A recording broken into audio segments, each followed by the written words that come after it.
og dinhi ning atong tulumanon. Inyong masayran ang kamaturan kay sa kamaturan.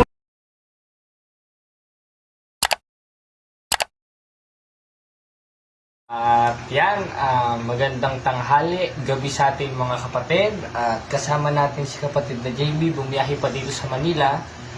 Para ating talakayin, kapatid na JB, yung sinasabi ng mga pastor ng PMCC at mga born again na kinatuparan ng ikalawang Timoteo 3:1 hanggang 5. Ang sabi ni Pablo, datapot alamin mo ito, sa mga huling araw ay darating ang panahong mapanganib. Aba, meron palang pinagpapauna si Apostol Pablo na darating pala ang panahong mapanganib sapagkat ang mga tao'y magiging maibigin sa kanilang sarili, maibigin sa salapi.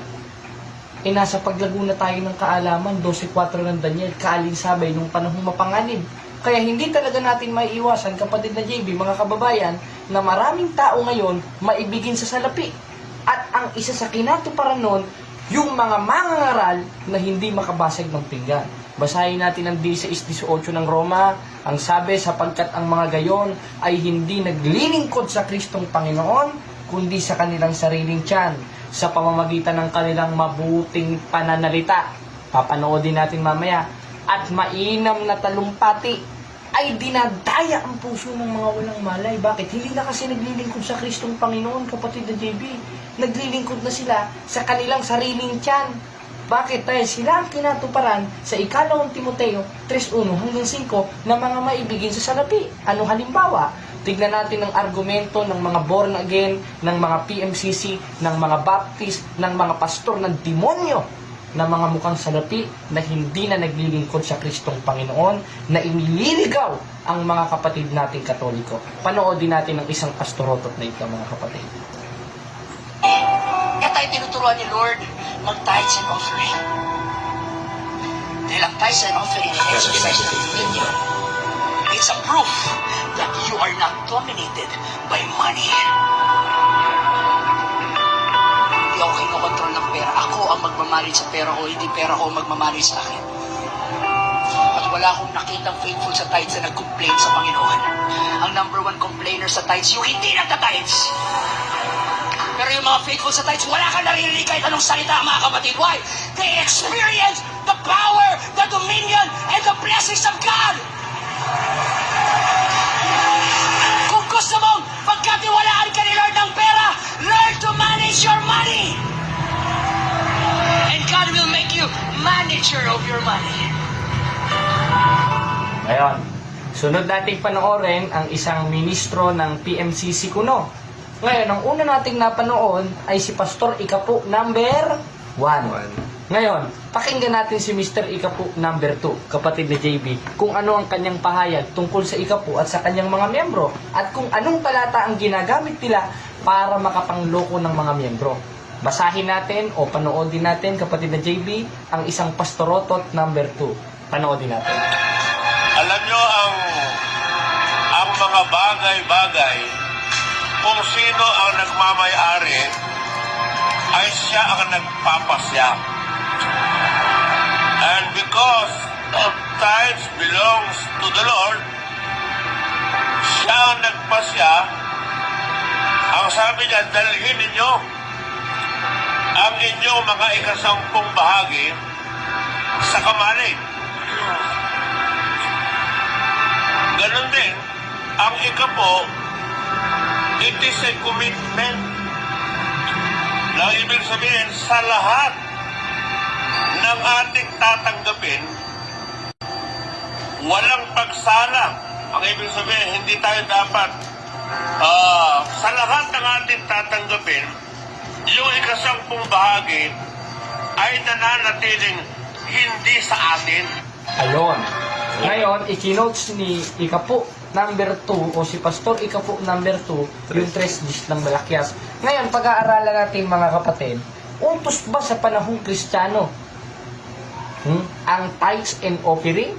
Gaya ng itinuturo ng mga pastor kuno ng Diyos at ng mga bulaang mangangaral na ito na nagpapakilalang sila daw ang totoong iglesia, itinayo ng ating Panginoon Kristo. Ngayon, basahin natin ang 3 gis ng Malakyas, kapatid na JB. Ang sabi, dalhin ninyo ang buong ikasampung bahagi sa kamalig upang magkaroon ng pagkain sa aking bahay.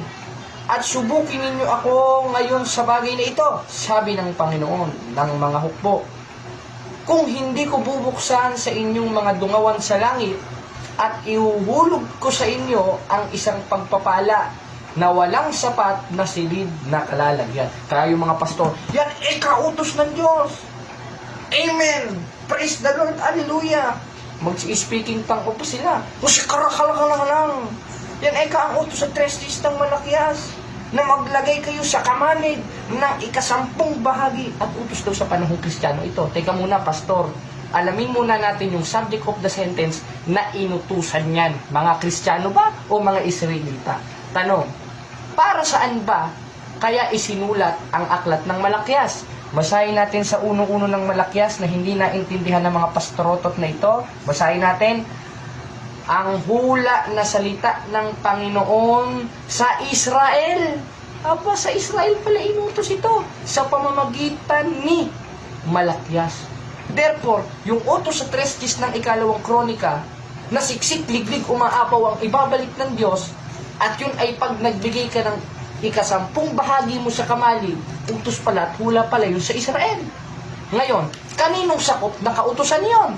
Basahin natin ang 4.4 ng malakyas. Dito rin sa malakyas na paborito nila nakalagay, alalahanin ninyo ang kautusan ni Moises na aking lingkod, na aking inutos sa kanya sa Horeb para sa buong Israel. Therefore, ang kautusan pala na isinulat sa malakyas, utos lang pala sa Israel yon na ibinigay ng Diyos na kautusan kay Moises. At isa doon sa sakop sa kautusan ni Moises, yung nasa 3 days ng malakyas, na magbigay ka ng ikasampung bahagi na siksik, liglig, umaapaw. Mga kapatid na JB, sa panahong Kristiyano ba, itong kautusan na ba ito ay aariing ganap tayo at gagantihin pa ba tayo ng Diyos? Unang-una, alamin muna natin yung konteksto. Dahil yun ang pinakamahalaga, yung context para hindi tayo ma-out of context gaya ng mga pastorotot na ipinakita natin, si pastorotot sigaw number 1 at si pastorotot anda number 2 ng BMCC. Dalawa yan magkumpara yan mahilig sa pera yan O ngayon, sa panahong Kristiyano, sino ba ang dapat nating pakinggan? Basahin natin ang 17:5 ng Mateo. At bumiling sa kanilang alpaap na sinasabi, ito ang sinisinta kong anak. Sino? Si Kristo. Na siya kong kinalulugdan, siya ang inyong pakinggan. Aba, ang dapat pala natin pakinggan, hindi pala si Moises. Dahil nasa panahong Kristiyano na tayo Ang dapat natin pakinggan, si Kristo. Ngayon, ano bang kautusan ni Kristo? Ikapo ba? At aariing ganap ba tayo sa pamamagitan ng ikapo? Inalis na nga ni Kristo, kapatid na JB Sabi sa 19 ng Hebreo, basahin natin kapatid na JB, sa Hebreo 19. Ito ang sinasabi mga kapatid sa sulat ni Pablo, kapatid na JB, pabasa. Saka sinabi niya, narito ako'y pumaparito upang gawin ang iyong kalooban. Inalis niya ang una upang maitatag ang ikalawa. Inalis niya pala ang una, kapatid na JB, upang maitatag ang ikalawa. Tanong, ano yung ikalawang utos na yon na sa panahong Kristiyano, yun ang susundin natin. Sabi sa 15:2 ng unang Korinto, sa pamamagitan ng ligtas tayo. Kung matyagaan natin iingatan ang mga salitang inutos sa atin. Tanong, ikapo ba yun? Tithes ba yun? O tingnan natin ang pamamalakad ng mga unang Kristiyano na nasa pangangasiwa ni Pablo sa 8:3 ng ikalawang Korinto. Ito ang ating mababasa mga kapatid. Kapatid na JB, ikaw magbasa sa 8:3 ng ikalawang Korinto. Tingnan natin kung ikapo ba ito. Sapagkat ayon sa kanilang kaya, ay nagpatotoo ako. At higit pa sa kanilang kaya, ay nagsiabuloy sila sa sariling kalooban. Ayun, letra por letra. Saan nagsiabuloy? Higit pa sa kanilang kaya. Ibig sabihin ng higit pa sa kanilang kaya, hindi 1% yun, hindi 2% yun, hindi 3% yun, hindi 10% yun. Higit nga sa kanilang kaya At pag tinuloy natin yung bersikulo, nagsiabuloy sila sa sariling kalooban. Sa Portuguese, voluntariamente o voluntariamente. Basahin natin ang 9:7 na ikalawang Korinto. Sabi, basahin natin kapatid na JB sa 9:7 na ikalawang Korinto. Magbigay ang bawat isa ayon sa ipinasya ng kanyang puso. Huwag mabigat sa loob o dahil sa pinipilit. Aba, magbibigay pala tayo ayon sa pasya ng puso. Hindi ayon sa pasya ni Pastor Sigaw number 1 at ni Tandang Pastor number 2. Dahil sila mismo nagtuturo sa mga miyembro nila na mag-ikapo at kung magkano ang ibibigay mo. Samantalang ang kautusan ni Kristo na ipinasulat niya sa mga apostol, voluntary. Magbigay ang bawat isa ayon sa ipinasya ng kanyang puso. Tanong ikapo ba? Hindi nga eh. Inalis niya na nga ang une. At balikan natin yung argumento kanina sa 3 days ng Malakyas, utos pala sa Israel. Dahil naisulat ang Malakyas sa uno-uno ng Malakyas, hula sa Israel. At yung kautusan ninyo sa Israel, nasa 3 days ng Malakyas, gaya ng pagpapaikapo, kapatid na JB, sakup pala yun sa kautusan ni Moises na ibinigay ng Diyos sa Horeb para rin sa buong Israel. Gaya ng nasa 4.4 ng Malakyas. At sa panahong Kristiyano, 7.12 ng Hebreo, nang palitan ng pagkasaserdote, kinakailangan rin palitan ng kautusan. Ngayon, anong kautusan ang dapat natin sundin? Yung kautusan ni Kristo. Dahil ang dapat natin pakinggan, kung talagang totoong Kristiyano tayo, sa 17.5 ng Mateo, si Kristo. At nabasa na nga natin yung kautusan ni Kristo na sa pamamagitan nun, ligtas tayo. Anong nasabi? Sa 9.7 na 2 Korinto, magbigay ang bawat isa, kapatid na JB, Ayon sa pinasya ng puso. puso ang magpapasa. Meron ka ba nakalagay na ayon sa pasya ni Pastor Sigaw? Wala. Wala eh. Ang nakalagay, ayon sa ipinasya ng kanyang puso. Kaya lahat ng pastor na nagtuturo sa panahong Kristiyano na magbigay ng first fruit, na magbigay ng ikapo, hinahamon ko kayo, sa demonyo kayo, ayon sa Biblia. Sa demonyo kayo, dahil mismo kautusan ni Kristo, tinatakwil ninyo eh. Dahil ang pagtatakwil kay Kristo, 12.48 ng 1, pagtatakwil sa kautusan ni Kristo. At isa dun sa kautusan ni Kristo na ipinalit niya dun sa unang kautusan na inutos sa Israel, sa 4.4 ng Malakyas, 19 ng Malakyas, yung magbigay ng bawat isa ayon sa ipinasya ng kanyang puso. Dahil kaya wala naman ang pakialam ng Diyos dun eh. Magbigay ka ng unang po, ikadalawang po, ikatatlong po, ikaapat na po, ikalawang po. Nonsense na sa Diyos sa panahon ngayon yun. Dahil sakop sa kautusan ni Moises yun eh. Basahin natin ang 13.39 ng Gawa, kapatid na JB. At ito ang sinasabi. Pabasa natin sa kapatid na JB. 13.39 ng Gawa. Ito ang sinasabi. At sa pamamagitan niya, ang bawat nananampalataya ay inaaring ganap. Sa lahat ng mga bagay na sa mga ito'y hindi kayo aariing ganap sa pamamagitan ng kautusan ni Moises. Ayun naman pala eh. Hindi naman na tayo aariing ganap sa panahong Kristiyano. Ang sabi ni Pablo, sa pamamagitan ng kautusan ni Moises. Ano ba yung isa sa kautusan ni Moises na sa panahong Kristiyano, nonsense na sa Diyos? Yung inutos ng Diyos o ibinigay niya kay Moises sa Horeb, sa 4.4 ng Malakyas para sa buong Israel. At isa sa kautusan na yon, yung nasa 3 days ng Malakyas na pagpapaikapo. Kaya itong dalawang itlog na pastor na ito, na may pasigaw-sigaw pa eh, may papunas-punas pang pawis eh, Amen! Hallelujah! Praise the Lord! Hallelujah! Engot ka, pastor ka ng demonyo, hinahamon kita kahit saan tayo magkita. Kaya mo bang tindigan niyang ikapo mo? Tapos yung isa pang pastor ng PMCC, kala mo kung sinong panoodin ulit natin mga kapatid, ang panloloko ng mga pastor na ito. Hindi ako makapagpigil dahil utos naman yon sa 12.9 ng Roma. Dahil yun ang pag-ibig natin sa kanila na hindi plastic, na mapuot sa masama.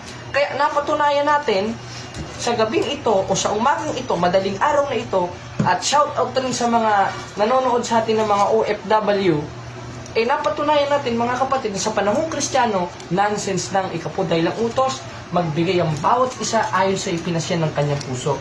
Kaya tamang-tama yung ikalawang Timoteo 3.1 na darating sa panahong mapanganib ng mga bulaang propeta mukhang pera, yung mga pastor ang kinatuparan niya, kapatid ni JB. Klaro O panoodin ulit natin ang pastor ng demonyo na ito. Kaya tayo tinuturuan ni Lord mag-tithes and offering. Dahil ang tithes and offering ay exercise ng dominia. It's a proof that you are not dominated by money. Hindi ako kinokontrol ng pera. Ako ang magmamanage sa pera. Paano hindi kinokontrol ng pera, pastor? Kung hindi ka kinokontrol ng pera, hindi ka magtuturo ng pera. Dahil ang dapat nating ituro, 15.2 ng unang Korinto, 28.20 ng Mateo, yung dapat ganapin sa panahong Kristiyano, at isa doon, hindi yung tithes. Di mo kakang pera. Hindi niloloko mo sarili mo, kung baga dumura ka pataas, dumalan sa pagmumukha mong pastor ka. At yan ang ibig sabihin nun mga kapatid. At salamat sa Diyos, dyan natatapos ang ating mga video.